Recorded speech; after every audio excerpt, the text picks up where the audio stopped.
welcome. I'm Sue Hecht, and I also work here at Baker Book House. And I have had the privilege of knowing Vaneetha and her sister and their parents for more than 30 years. So I'm thrilled that we get to have Vaneetha here and to talk with us about her book and other projects that she's working on. So we are going to be focusing on her book, Walking Through Fire, a Memoir of Loss and Redemption, that came out in 2021. But some of you may also know she has a devotional titled The Scars That Have Shaped Me. And she has a Bible study on suffering that is forthcoming with Lifeway publisher entitled Desperate for Hope, the questions we ask God in suffering, loss, and longing. So that will definitely be something to be watching for. Among other things, Vaneetha is a regular contributor to Desiring God. She is a writer and speaker for the Gospel Coalition, and she blogs at Vaneetha.com. As many of you do know, Vaneetha was born in India, and she and her parents and sister moved to England and then to Canada before coming to the United States. She has an undergraduate degree from the University of Virginia and a graduate degree in business from Stanford. She currently is living in North Carolina with her husband, Joel, whom she married in 2015, and Joel is with us tonight. Between them, they have 4 adult daughters, and we do have with us tonight Shalini, who is her sister. We'll be hearing from Shalini a little bit later as well. Vaneetha, for those who may be with us online or here in the store who aren't familiar with your story, could you give us a summary of your life? Yeah, I'd love to. So I was born in India, and when I was 3 months old, I contracted polio. They usually don't give the vaccine at 3 months. They gave it where we lived a little later. The doctors didn't know what I had. So they gave me cortisone, which lowered my fever, but also lowered my immune system. So within 24 hours, I was paralyzed. And then they realized, wow, they thought I had typhoid. So they realized that I didn't have typhoid, but at that point I was quadriplegic. And the doctors basically told my parents, you need to leave India. There's nothing we can do. So moved from India to England, and had my first surgery in England, and then moved to Canada, which is where I had a lot of operations. I had 21 operations by the time I was 13. I lived, and when I was in Canada, I lived on a ward in the Shriners Hospital. Saw my parents on weekends, and Shalini, who you'll hear from later. Yeah, so I did not see Shalini actually for like a year at a time because she wasn't allowed to come up on the ward. So that was just, it was hard, was hard living in the hospital, but it was also hard coming home. I was bullied, not, well, by my sister, but by other people as well. And that was just sort of this life that I really couldn't figure out what was happening. Did not tell anybody until I was in my 20s about these things that happened when I was bullied, because I kind of thought something's wrong with me. I didn't really think anything was wrong with people who bullied me. So that was, that was a hard thing, but came to Christ at 16, reading John 9, and really thought my life was going to be amazingly easy, and really felt sorry for people who didn't have a lot of suffering. But then suffering, about 15 years later, suffering just hit wave. I had a daughter, I had 4 miscarriages, and then I also had a son with a heart problem. Had surgery at birth, was doing really well, but the doctor took him off medicine and he died from that, which was really a crisis of faith for me of where is God in the midst of this? And yet God was faithful, and I talk a lot about that in the book, and how this sort of questioning, how did God let this happen? And yet really understanding that it is God's presence that changes us in suffering. So that happened, then I thought, okay, my suffering's over, and then I was diagnosed with polio syndrome, which means my body is getting weaker. I didn't used to ever use a wheelchair, and now I use a wheelchair more than I walk, and my arms are getting weaker. So that was another loss. And Shalini, in the book we talk a lot about it, but she was with me when I got that diagnosis, and sort of unraveling all of the things that I had believed were gonna be part of my life. I don't know if any of you have ever overcome something and you just think, okay, that's behind me, and realizing it wasn't was really hard. And then 6 years after my diagnosis, my ex-husband came home and told me he was leaving for somewhere else. And so that just shattered me, just had no idea that was coming. 2 adolescent daughters who were very angry when that happened, and just trying to piece together our life. And I remember yelling at God, like, why do you hate me? So that was just it was not a crisis of faith, it was just one of the hardest things I've ever been through. Just because now it involved other people, it was my children were grieving with me and trying to figure out what to do with this new life that we had. And yet, amazingly, 6 years after Dave left, 3 years after Dave left, we got divorced. And then 6 years after he left, I married Joel, who is, I love the scripture from Joel 2:25, in which God says, I will restore the years the locust has eaten, because in Joel, God restored so much of what had been taken away. So, just so grateful for him. And so that's maybe a lot more of a nutshell than, a lot more detail than you wanted, but there it is. That was very tightly packed nutshell. There's so much to your story, and so much more we want to hear about as we move through this evening. But that gives us at least an overview of it. But Vaneetha, you have said that you yourself enjoy reading memoirs. So what is it about memoirs that you find beneficial or that you enjoy? I feel like I love looking at the life of someone that I read and realizing that they were people and feel like they could be my friends. Like I love Elizabeth Elliot, and I loved reading, Jim Elliot's, Shadow of the Almighty and Three Gates of Splendor. Just feeling like, wow, they're real people. Like I can relate to some of what they've gone through, and I feel like memoir gives me new friends, whether they're living or dead. They just feel like friends, like Johnny Exita's, Johnny, as well as her other memoir, The God I Love. I just felt like I knew her after I read them. So I think I love memoir for that. So then, how did you decide to write your own memoir? Yeah. I decided to write my memoir because I think a lot of people talk about suffering and it seems super glamorous and like, wow, I just trusted God and everything was great. And life is really pretty, and it was very pretty for me. And I did not just say, okay, wow, I trust God and it's so easy. It was hard. And I wanted people to see that, because I think when people just kind of, Sean has this phrase like slap a Jesus sticker on things, it feels false. And then I think that's why people walk away from faith and suffering, is because their experience of suffering is so different than what it looks like in somebody's book. It looks like, wow, you just turn to God and it's easy. And I want people to know we wrestle. People who love God and have loved God through hard things, it's hard. And so that's one of the big reasons that I wrote. I wrote my memoir. I also wrote it just so non-Christians could see too. This is what it's like for a believer who's really honest versus somebody who just has these pat answers and Bible verses. So, yeah. Well, and I know since your book has been out for over a year now, you've gotten some feedback from various people. What moments in your story do you think connect the most with people? Yeah. I would say the moment that connects, most people mention me pouring a full cup of ice water on my daughter, telling her that I could not wait for her to leave home. And she was 11 at the time, so, not a great parenting moment, but a lot of people have said, wow, I love your book because you're uncomfortably vulnerable. So I am willing to say what I've done, what's hard. And I think that a lot of us who are parenting, we make a lot of mistakes, and I'm willing, I probably didn't tell all the mistakes, but I told a fair number. And I think that's been a helpful thing for people to feel like they're not alone. And I think that's a big part of just writing and suffering, is to let us know we're not alone. Other people have felt that way, asked those questions, and found God to be faithful through that.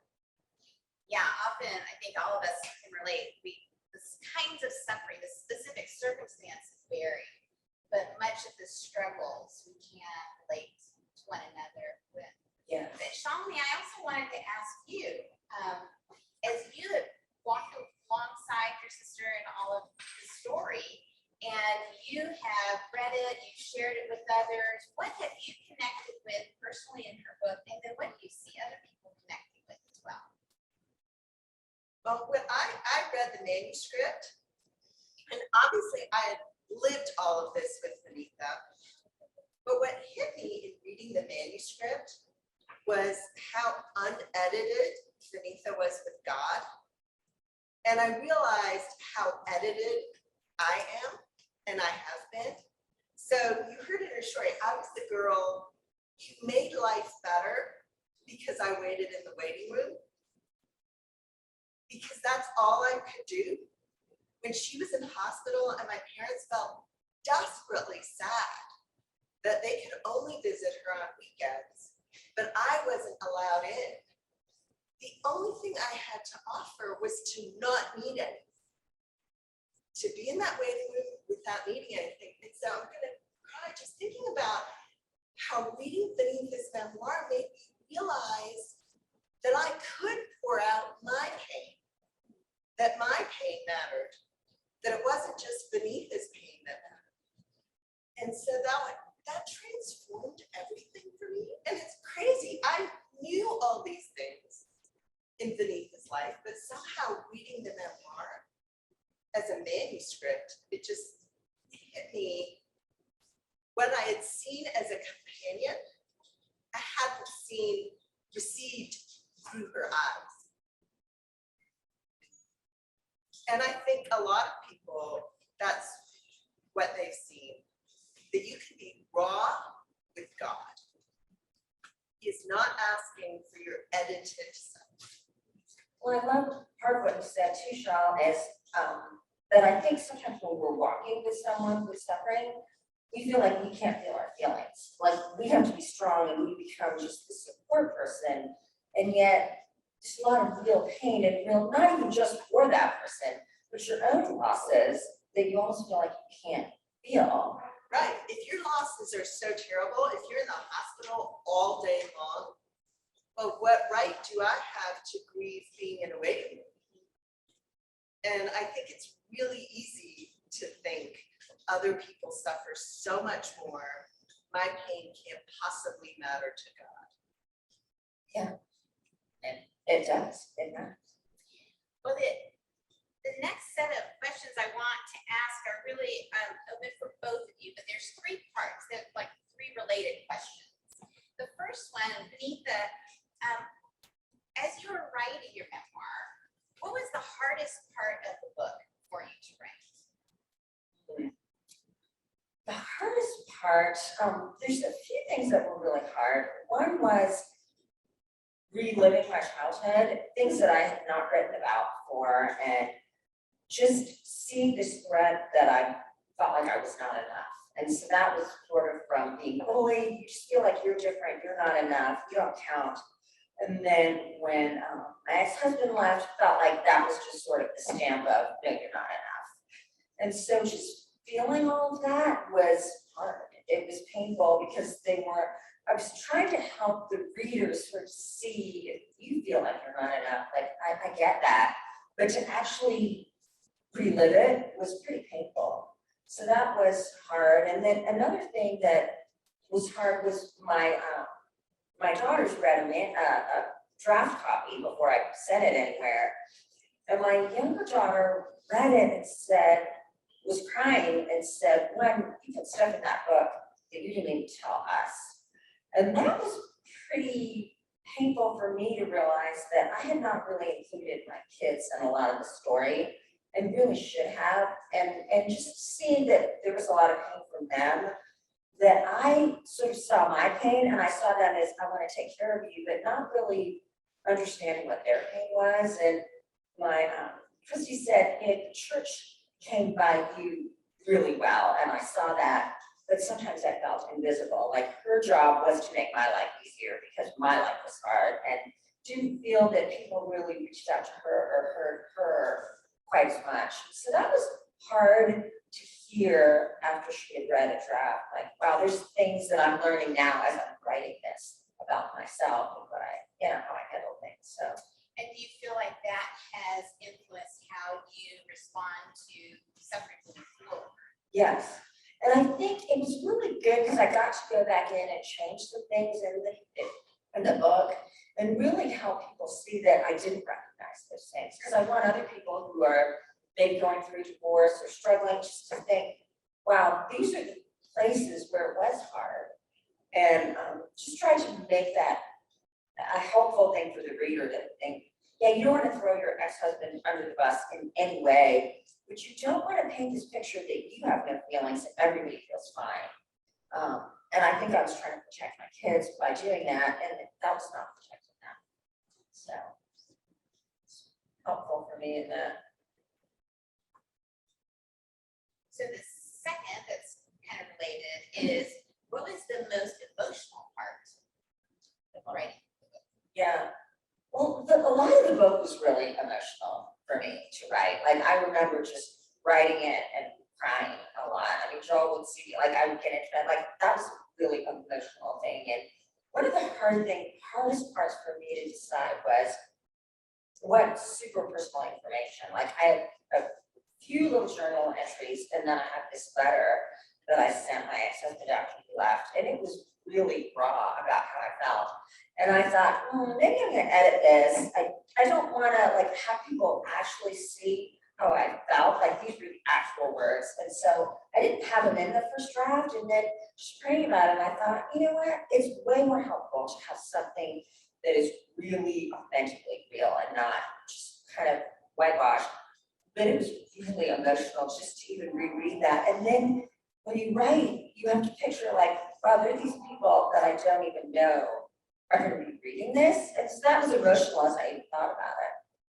So I don't know, and it was pretty emotional for you. We spent a lot of time talking about, is this necessary and why is this here? Mhm.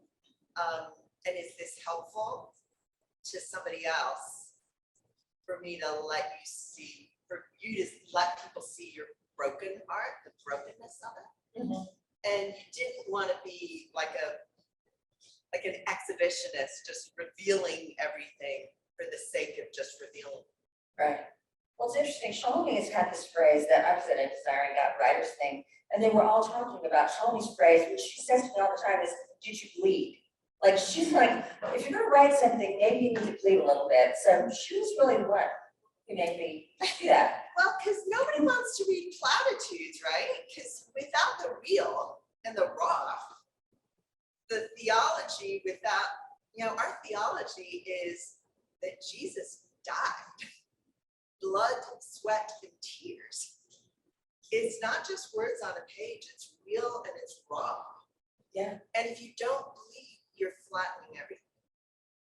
So then let me add another question here then too, as we're talking about emotions, because when it comes to loss and grief, what I hear people also, and what I question too, is what's the difference between grieving, lamenting, and just complaining? Like, when is it we're experiencing all these negative emotions and it's a dead end versus negative emotions and it's actually helping me to heal and grow? Yeah. Well, I think that grumbling and complaining is talking about God, and lamenting is talking to God.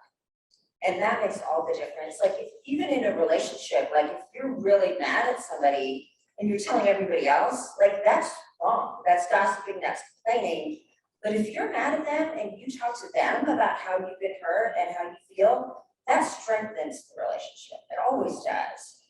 You sit there and you work it through. And I think that's what lament always strengthens our relationship with God, because it's a real exchange of, this is how I feel. Like, I'm going to you, God. Whereas I think complaining about him draws us away. Are there examples of lament in the Bible that have been significant for either one of you? Examples of that? All of the Psalms. Yeah. Yeah. And they're pretty raw. And they're really, they're right there. Yeah. I love like Psalm 13, Psalm 6, Psalm 42. There's just a lot of wonderful songs. And I love Lamentations 3. If you want to look at a really tough passage of what Jeremiah dares to say to God, it's pretty raw. And he says, my hope is gone. And then 2 verses later, he says, but this I call to mind, and therefore I have hope. Steadfast love of the Lord never ceases.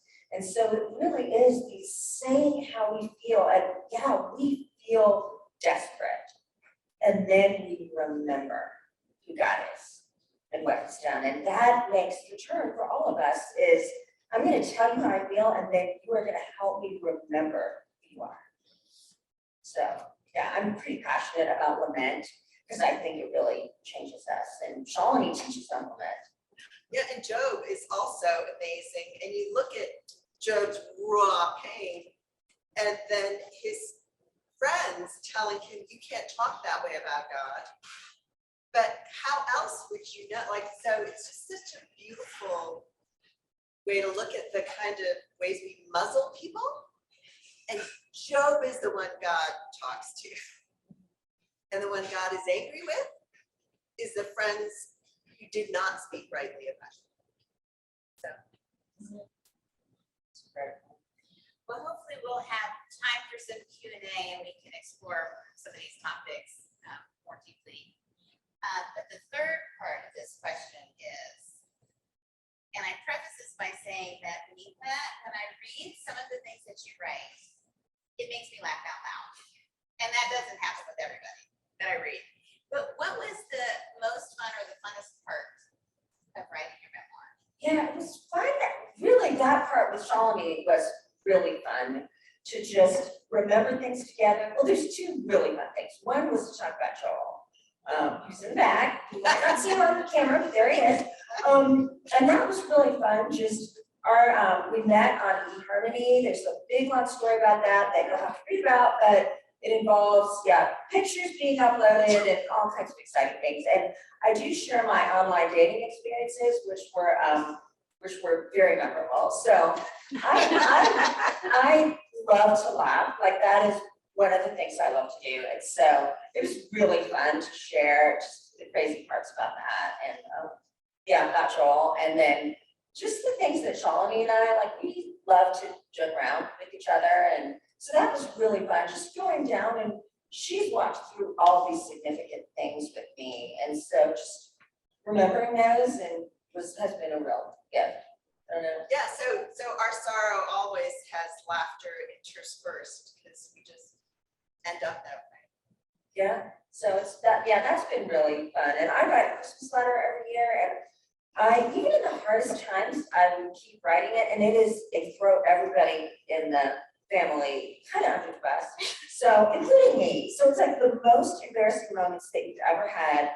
Those are the moments that I'm going to be sending out to all my closest friends. We all dread making it into the Christmas Right, letter. like, so I always give that little preface, like, you're gonna be in the Christmas letter this year, so. But I feel like in the midst of suffering, and I know everyone in here has been through suffering, in the midst of that, to be able to laugh is such a gift from God. Just about, and I think if you can make fun of yourself, even in the moment, then you can say, okay, I can make this, I can laugh at myself, and this won't feel so bad.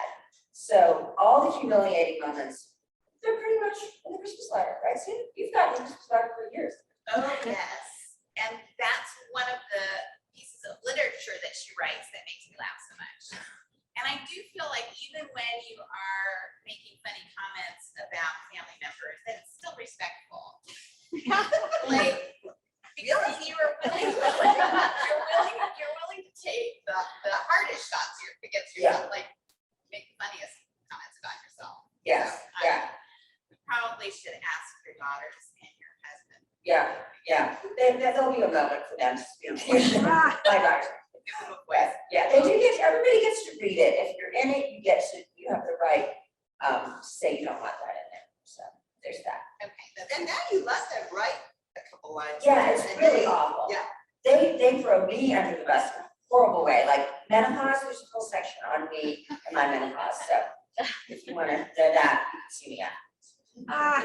But we have also talked on various occasions about there seems to be something to this dynamic of allowing yourself to feel the depth of sorrow enables you to experience the depth of joy as well, like the depth of all of your emotions. That when we dampen any one of our emotions, then it affects everything else. Yeah.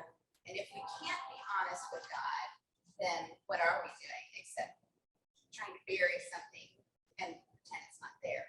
Yeah. Rather than bring it into the light. So.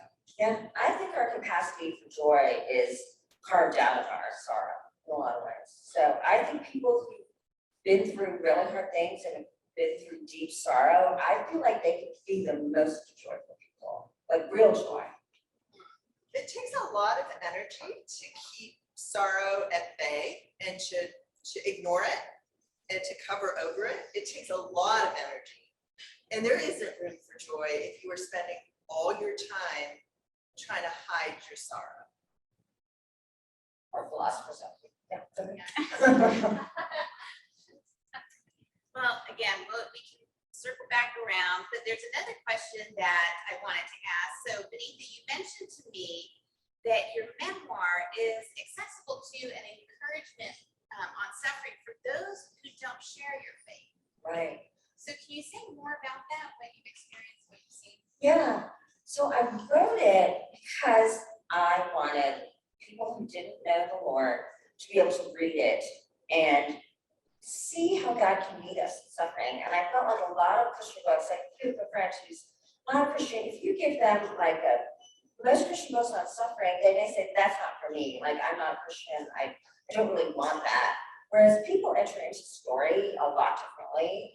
And I don't have like a Bible verse on every page. And I did that intentionally so that a non-Christian wouldn't say, these aren't my people. And so you read it and helped me with that. Like, there's a lot of inside language that people who are Christians use, that people who aren't Christians would read it and say, I don't even get that. Like, I don't understand those words. So I really intentionally didn't want to use language that people would say, I don't even know what like a small group means, or I don't know what those things are. So, and I had a fair number of non-Christian reviews where people said, I'm not a person of faith, I'm not a spiritual person, but I really like this book. It was really interesting. It was really helpful for me on a lot of levels. So my biggest prayer is that people would meet Jesus after they read it. So I really wanted it to be something you could give to somebody who wasn't Christian.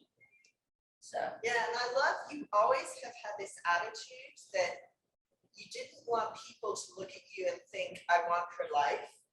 You wanted them to think, I want her God. So nobody looks at my life and says, I want that one. So it's a good life, though. Yes, it's a great life. It is. But that does kind of carry over to another related question in my mind anyway. What about people who aren't experiencing intense suffering?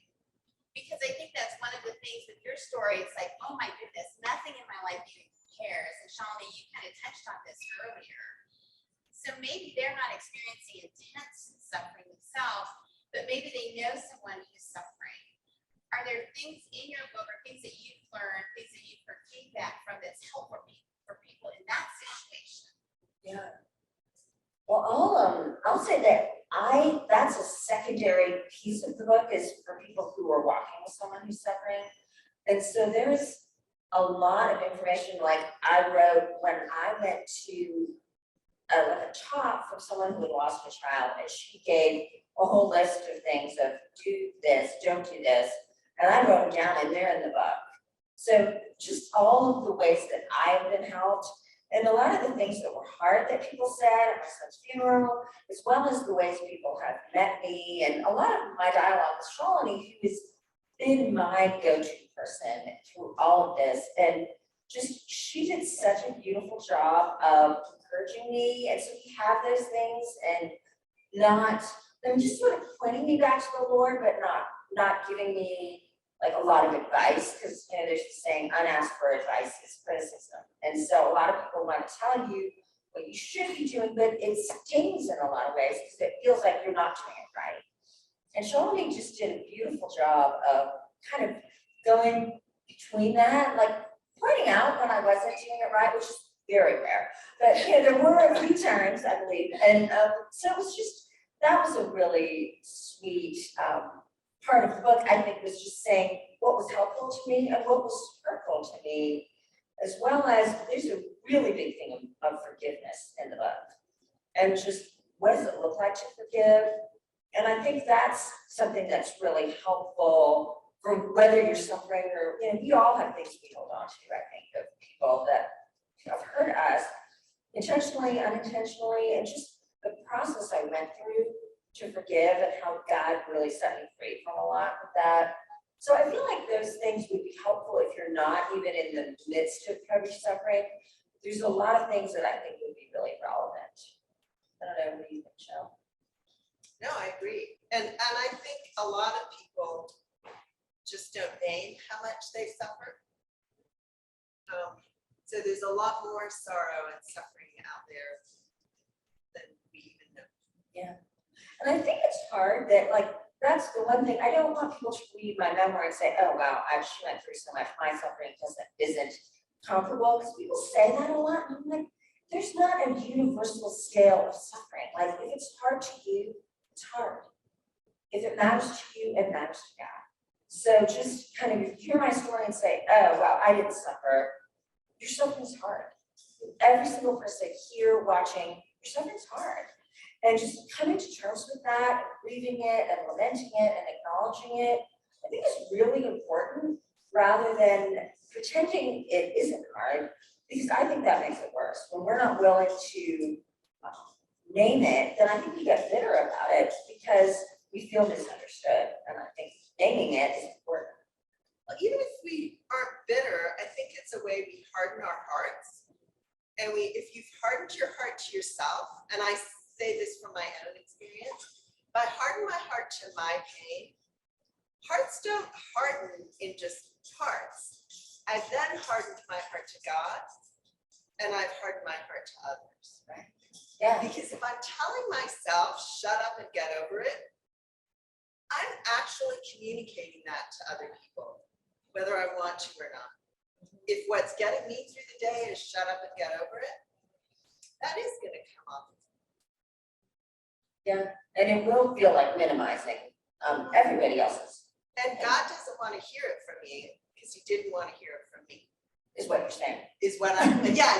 So what, like the hardening of your heart starts looking like that. Yeah, that was not a statement about. So you're just joining now. Yeah, sorry.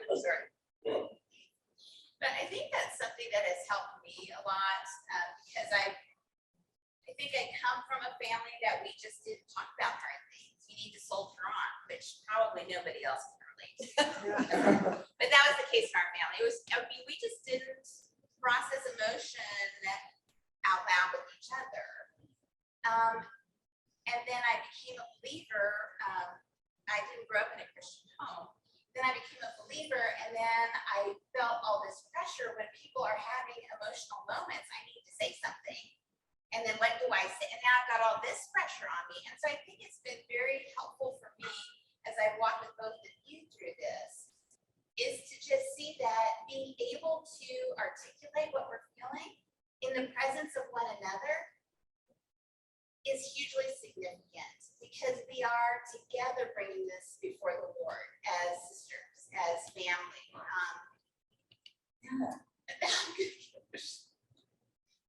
Because I think that has helped me to not put pressure on myself to perform a certain way.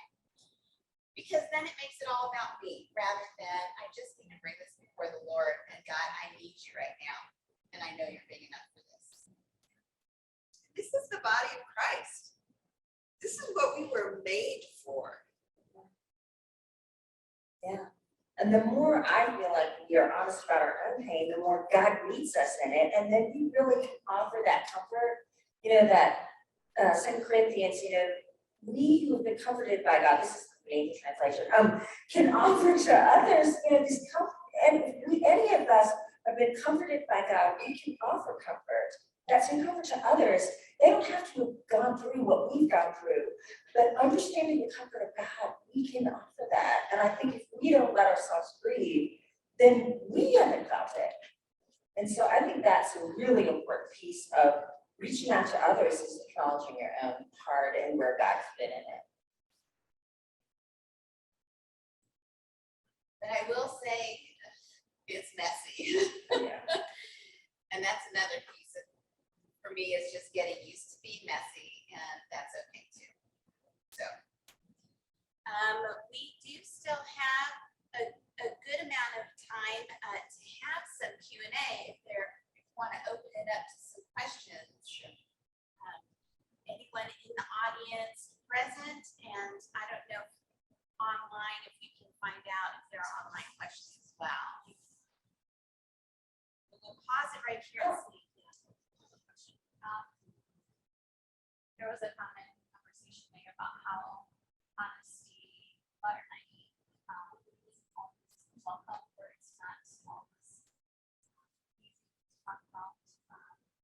So my question is, how do you continue to speak honestly about your suffering when that honesty was always forward? In your experience, how did you respond to that struggle? Rephrase that for the.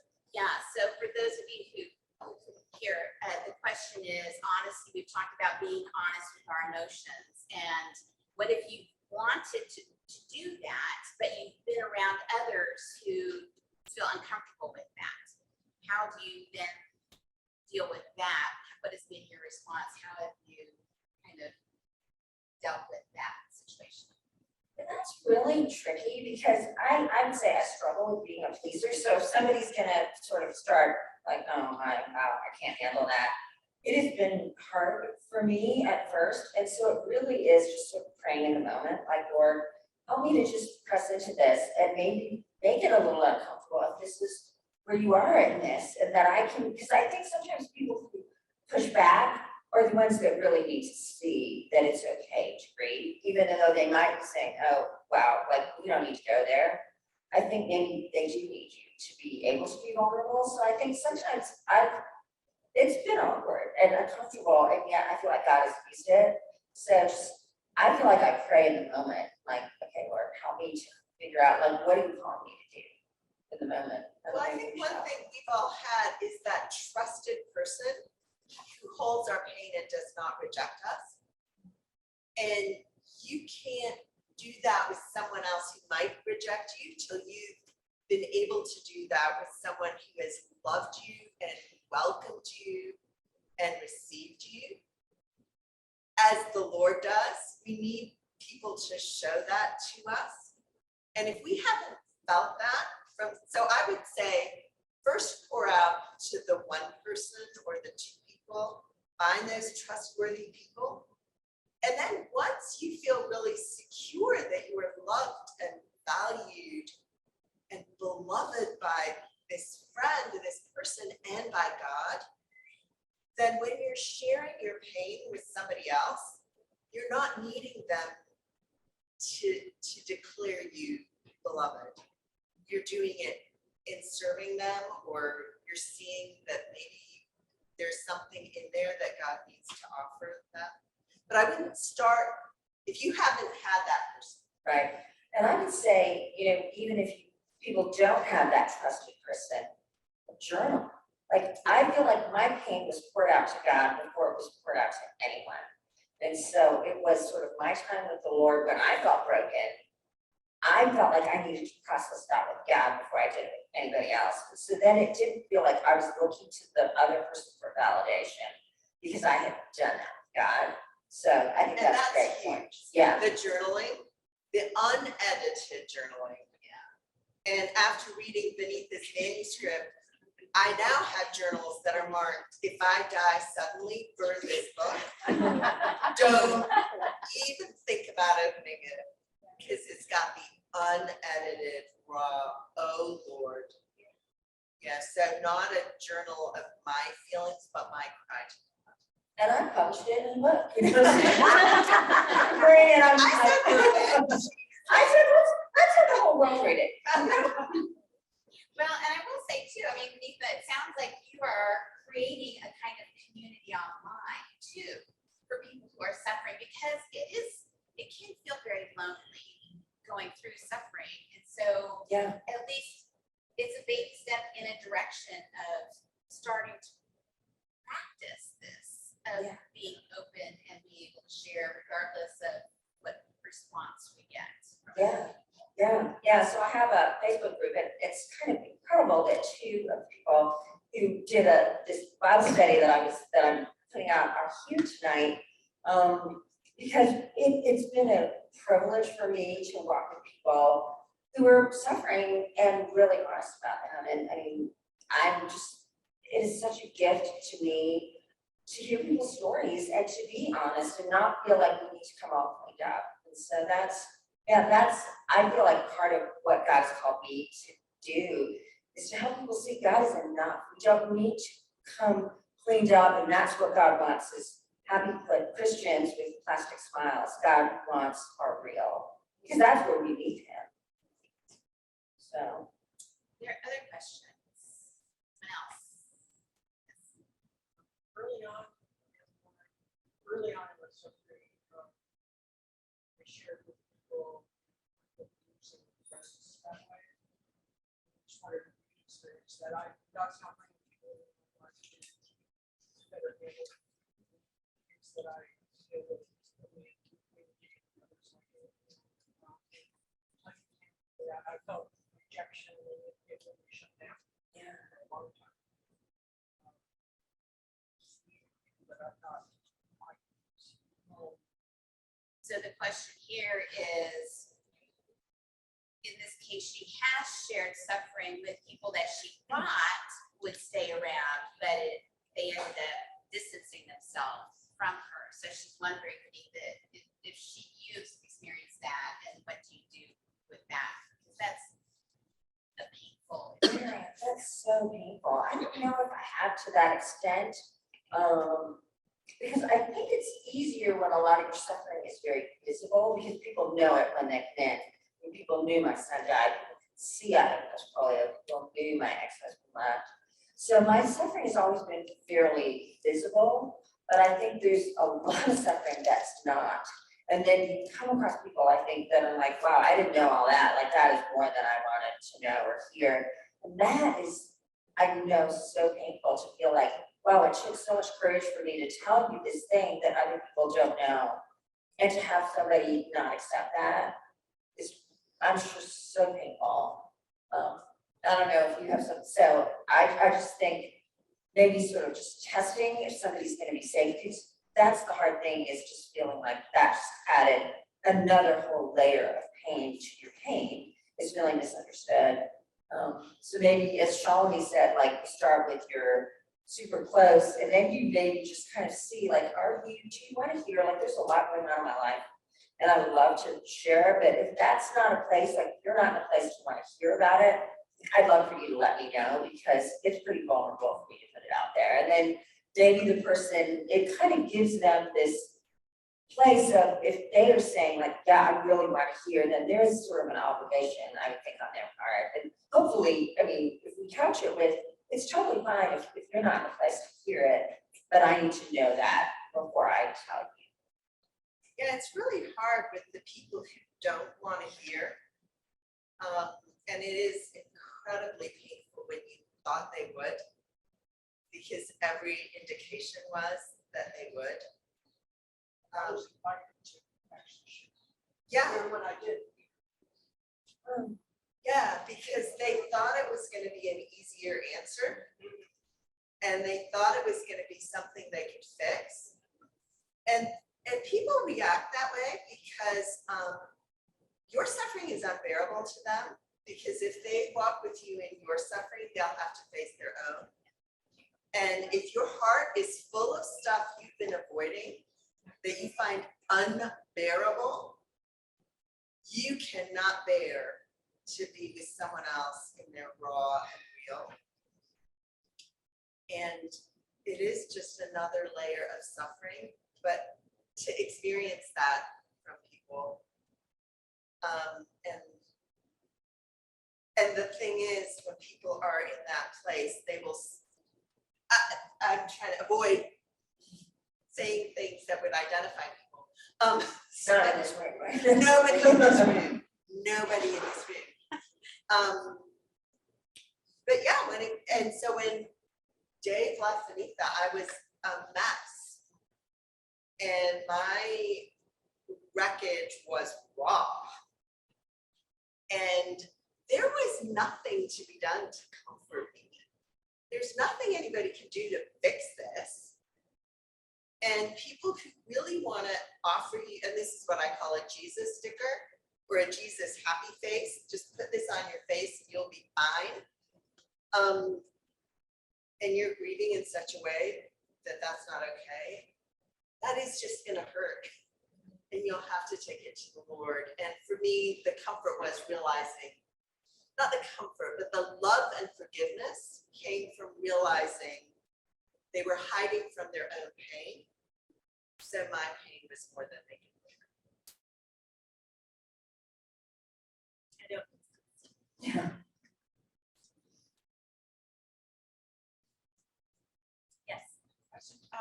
Can you say a little bit about acceptance? I think in maybe a recent blog post you quoted an acceptance lies peace, or that's so there's obviously a right acceptance and submission to trouble. How does that fit with actively lamenting?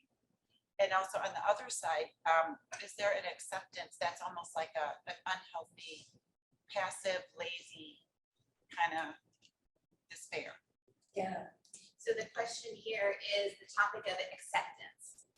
When is it appropriate, and are there inappropriate ways of what we call acceptance? Yeah. And how does that fit? Yeah, so that piece was based on a poem by Amy Carmichael, which is an acceptance lies piece.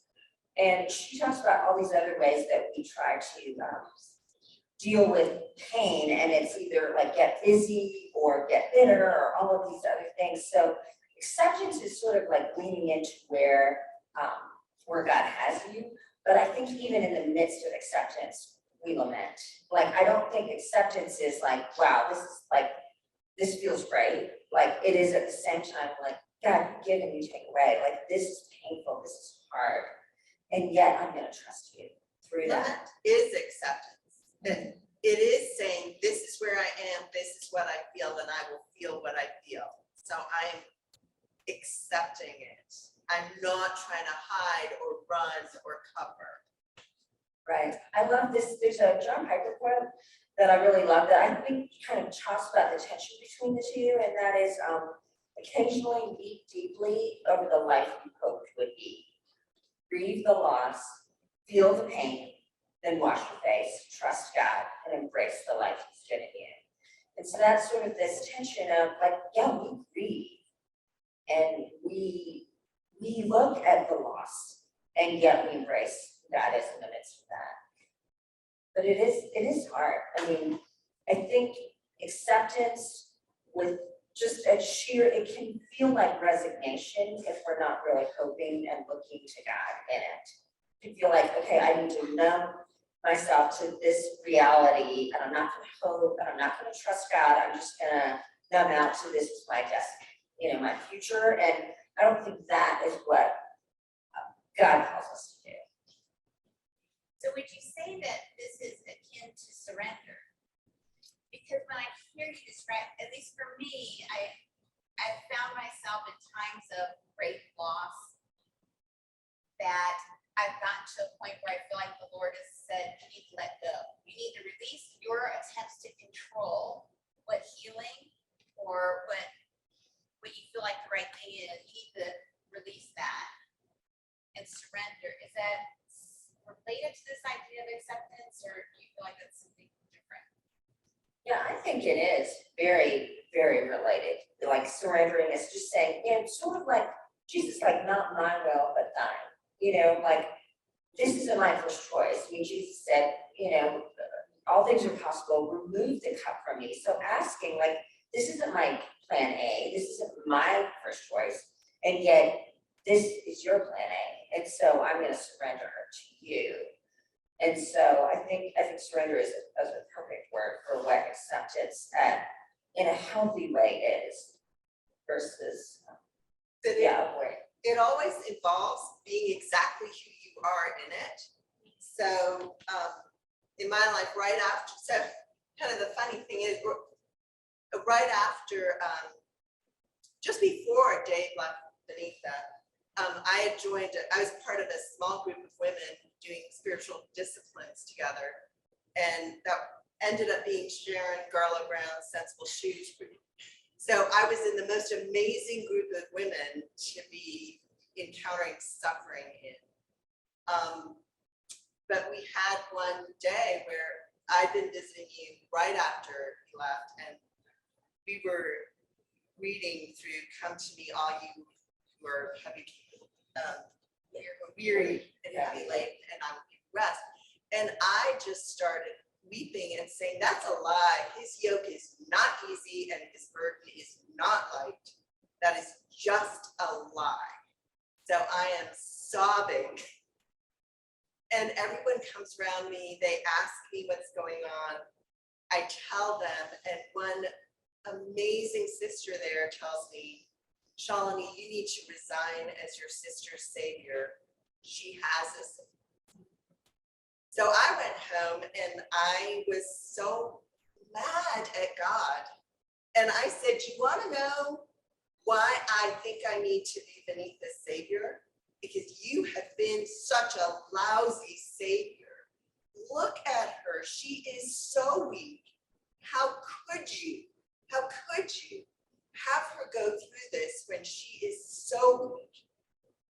And I felt the tenderness of the Lord saying, "Oh, honey, she's not weak. You're blind. She is the strongest woman on the planet. I made her to depend on me for every breath she takes.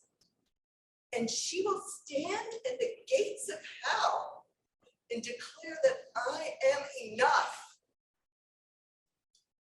One day, you'll be sitting with me and the angels, and we'll all be laughing that you thought I made her weak."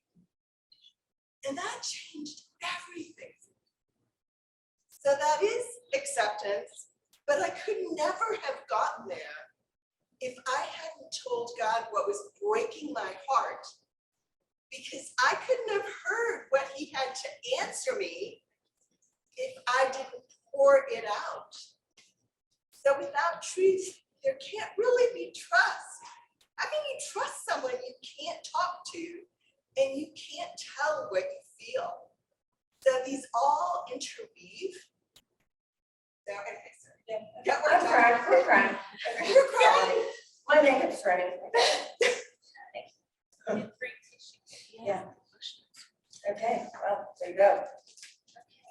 Back to you. Another question? Thanks, Becky. You didn't think this was gonna be happening. Just show your wine glass, your glass. So Vaneetha got me this right after the book came out. And it says, "I walk through fire for you, sister." Well, not fire, because that would be dangerous, but a superhuman room, but not too humid, because my hair.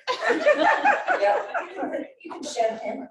People want to see the glass that I got for her. Yeah, This describes our relationship. this is Perfect. our relationship. Yes. Well, I think we have time for one more question.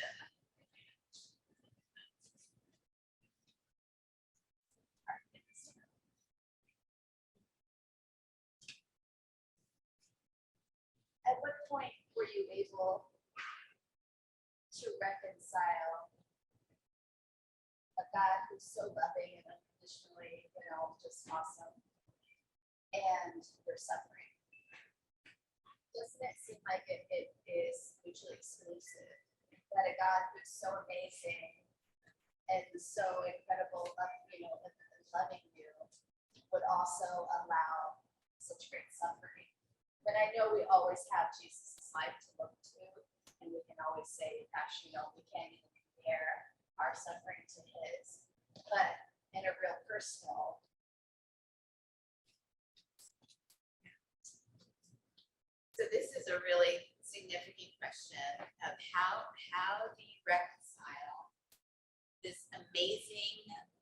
of God that we talk about, and the death and sorrow of profound suffering.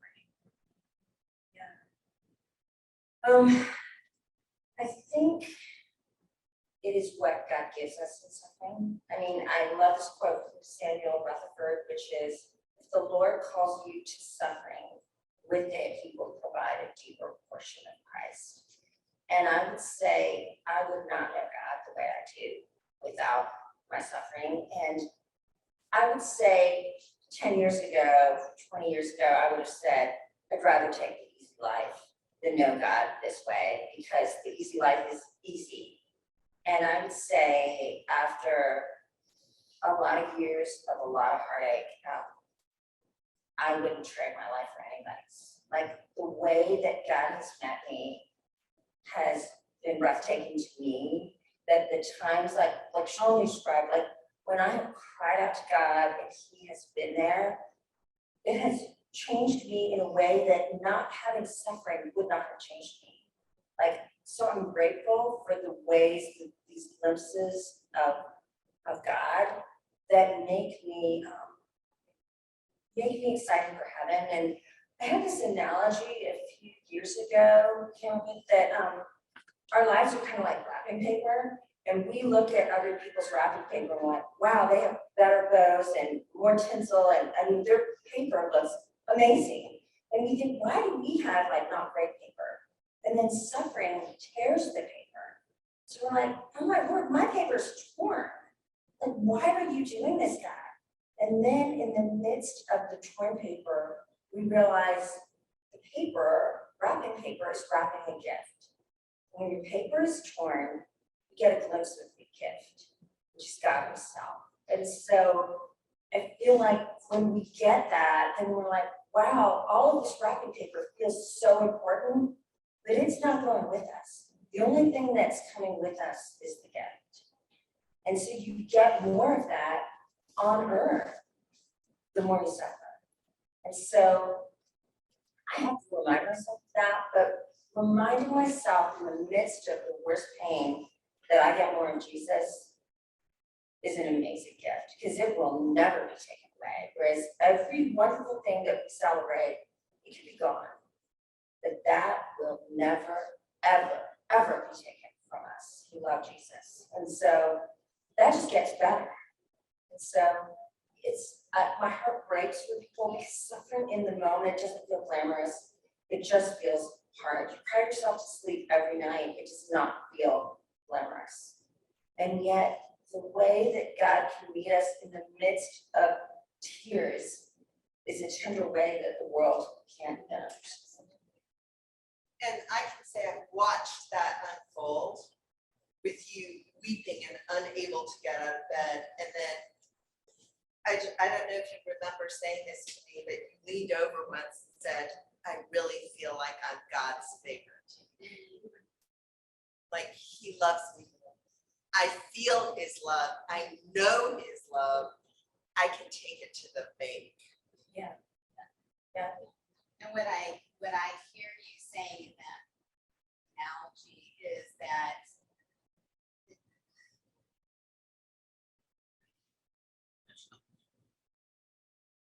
when I experience the depth of suffering that I never thought I could, and I open my eyes and not try to ignore it, then I can agree with God that this is a broken world, and I can thank him all the more that he gave his only begotten son,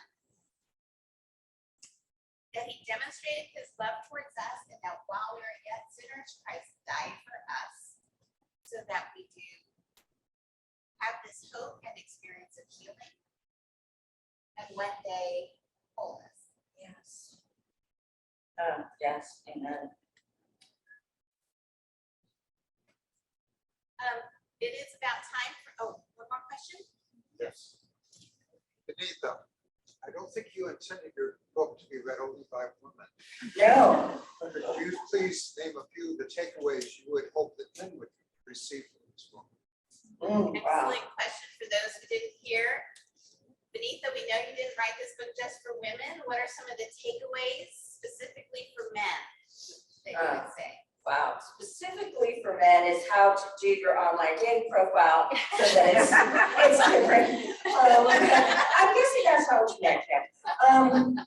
I think the principles in the book of forgiveness and suffering and finding God faithful, I think those are universal, and that's why I wrote it, that people would see that God is sufficient in suffering, because my suffering was, I mean, some of the things, obviously, my ex-husband was unfaithful, so there's things that are particular to women, but, you know, men have spouses that are unfaithful, men have disability, you know, this life that we think we're gonna have, like, I feel like all of us in different ways might say, this isn't the ticket I bought, this is not what I signed up for, this life is not what I thought it would be. And so just how God meets us in the midst of that, and how, even though it doesn't look like the life we thought it would be, it is the life that God has called us to, and we can embrace it and find joy in it. And so that was why I wrote the book, that people would see that God is bigger than our suffering. And I do feel like that is a universal thing for men and for women.